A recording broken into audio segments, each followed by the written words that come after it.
அஞ்சலிய முடிச்சு விட்டீங்க போங்க. அப்படின்ற மாரி தான் வந்து பார்த்தீங்கன்னா, இப்போ அவளோட நெலைமை இருந்துட்டுருக்கு. ஏன்னா, எஸ்எஸ்கே இந்த அஞ்சலிய வந்து பார்த்தீங்கன்னா, பார்த்து பயங்கரமா வெறி ஆயிட்டு இருக்காரு. ஏன்னா, இத்தன நாளா நம்ம பொண்ணு மாரி பார்த்துட்டு இருந்தோமே. ஏன்னா, பொண்ணுகிட்டயா வந்து பார்த்தீங்கன்னா, நீ 30% கமிஷன் கேட்ப? அப்படின்ற மாரி தான் இந்த எஸ்எஸ்கே சொல்றதெல்லாம் பார்த்தா இருக்குது. அதாவது இந்த எஸ்எஸ்கே பொண்ணு மாரி பார்த்துட்டு இருந்ததுக்கு, இப்போ அஞ்சலி வந்து பார்த்தீங்கன்னா, கர்ப்பமா இருக்கேன், ரெட்ட குழந்தை அப்படின்னு சொல்லிட்டு வந்து சொன்னது, அவ்ளோ வந்து பார்த்தீங்கன்னா, கோவம் வருது. அவ்ளோ வெறி ஆவுறாரு. நம்ம கார்த்திக் கட்ன புருஷன். அவருக்கு எப்படி இருக்கும்? பெத்த அப்பா அங்க ஒருத்தன் வந்து பார்த்தீங்கன்னா தவிச்சுக்கிட்டு இருக்கான். பெத்த அம்மா ஒருத்தர் இருக்கா. அம்மாவ விட்டுருங்க. அவ ஏற்கனவே கேடு கெட்டவ மாரி தான் இருந்துட்டு இருக்கா. நம்ம இலக்கியாவ எப்புட்றா அழிக்கிறது அப்படின்னு சொல்லிட்டு வந்து பார்த்தீங்கன்னா, அந்த அளவுக்கு ஆத்திரத்தோட வந்து உட்கார்ந்துட்டு இருக்கா. அவளெல்லாம் விட்டு தள்ளுங்க. ஆனா அதே சமயம் நம்ம ஜானகி எந்த அளவுக்கு வருத்தப்படுவாங்க.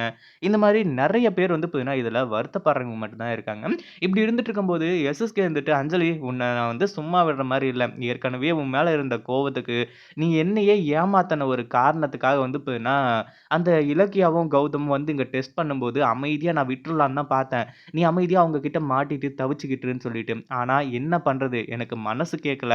அப்படி இப்படின்றமா வந்து சொல்லிட்டு, அதாவது ரொம்ப நல்லவர் மாரி நடிச்சுட்டு கடைசியா அஞ்சலி குடுக்குறாரு பாருங்க மிகப்பெரிய ஒரு ஆப்பா. அதாவது உங்க சொத்துல 90% எனக்கு தான் வரணும். இல்லன்னா நான் என்கிட்ட இருக்கிற எவிடன்ஸ் அது மட்டும் இல்லாம மகேஷையே கொண்டு வந்து அவங்க கிட்ட அதாவது கார்த்திக் கிட்ட வந்து பார்த்தீங்கன்னா நான் ஒப்படைச்சுருவேன்.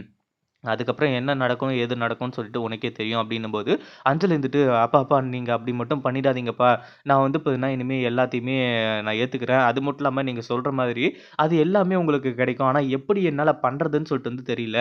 நான் என்ன சொல்லி வந்து பார்த்தீங்கன்னா, இது எல்லாத்தையுமே உங்க பேருக்கு மாத்த முடியும்?" அப்டின்ற மாரி வந்து சொல்லும்போது, "என்ன அஞ்சலி உனக்கு தெரியாதது என்னமோ நான் வந்து பார்த்தீங்கன்னா, சொல்லிட்டு இருக்கிற மாரியே சொல்ற. ஏற்கனவே வந்து பார்த்தீங்கன்னா, நீ கௌதம ஏமாத்தி, கார்த்திக்க ஏமாத்தி, கா கார்த்திக்க கடத்தி, இப்படி நெறைய விஷயங்கள் வந்து பார்த்தீங்கன்னா செஞ்சிருக்க. உனக்கு சொல்ல வேண்டியதே கிடையாது. நீ எப்படி என்னோட பேருக்கு அந்த சொத்து எல்லாத்தையுமே மாத்துவியோ, அதெல்லாம் உன்னோட ஒரு விஷயம். அத நீ தான் பார்த்துக்கணும். ஏன்னா, உனக்காக நான் இவ்ளோ ஹெல்ப் பண்ணும்போது, எனக்காக கொஞ்சமா நீ ஹெல்ப் பண்ண மாட்டியா? அப்படின்ற மாரி தான் இந்த எஸ்எஸ்கே கேட்டுட்டு இருக்காரு. அஞ்சலிக்கு இப்போ இது சரியான பல்ப் தான் சொல்லணும். ஏன்னா, ஏற்கனவே நம்ம கௌதம்க்கு பாதி சொத்த குடுக்கணுமா? அப்படின்னு சொல்லிட்டு வந்து நெனச்சுட்டு இருந்த இந்த அஞ்சலிக்கு இப்போ எஸ்எஸ்கேவுக்கு மொத்த சொத்தையுமே கொடுக்க வேண்டிய நேரம் வந்தாச்சு. இந்த அஞ்சலிக்கு பத்தின உண்மைகள வந்து பார்த்தீங்கன்னா, இல்லன்னா இந்த எஸ்எஸ்கே கண்டிப்பா சொல்லிடுவாரு. ஏன்னா, இந்த எஸ்எஸ்கே வந்து பார்த்தீங்கன்னா, அந்த அளவுக்கு மனிதாபிமானம் புடிச்ச ஆள்லாம் வந்து பார்த்தீங்கன்னா, கிடையவே கிடையாது.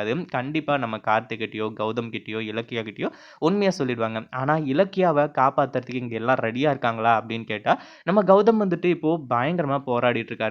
ஆனா, அதே சமயம் அஞ்சலி வந்து பார்த்தீங்கன்னா இப்போ இலக்கியாவ தீர்த்து கட்டுனா மட்டும் தான், இப்போ நம்ம கௌதம் அடுத்தடுத்த தேடல்கள், அதாவது நம்ம இலக்கியாவ காப்பாத்துறதுக்காக தேடுறாங்க இல்லையா? அது எல்லாத்தையுமே வந்து பார்த்தீங்கன்னா விடுவாருன்னு சொல்லிட்டு, "இலக்கியாவ தீர்த்து கட்டிருங்கப்பா.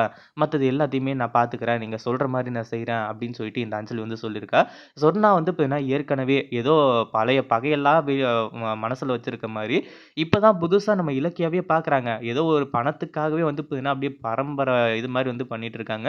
நம்ம இலக்கியாவ வந்து கொன்னே தீரணும்னு சொல்லிட்டு, அதனால நம்ம கௌதம் தான் இலக்கியாவ எப்படியாச்சும் காப்பாத்தணும். இத பத்தி நீங்க என்ன நினைக்கிறீங்க? அந்த வீடியோ புடிச்சிருந்தா லைக் பண்ணுங்க, ஷேர் பண்ணுங்க.